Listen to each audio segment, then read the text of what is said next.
Hello guys, here again my cooking. Oh, this is bihon. Okay, bihon.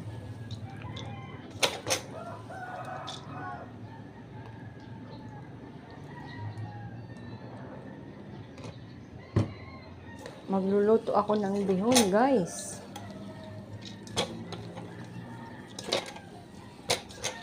Nilagyan ko siya ng toyo pagkatapos na ibabad sa tubig para lumasa, para nakababad ang toyo sa bihon.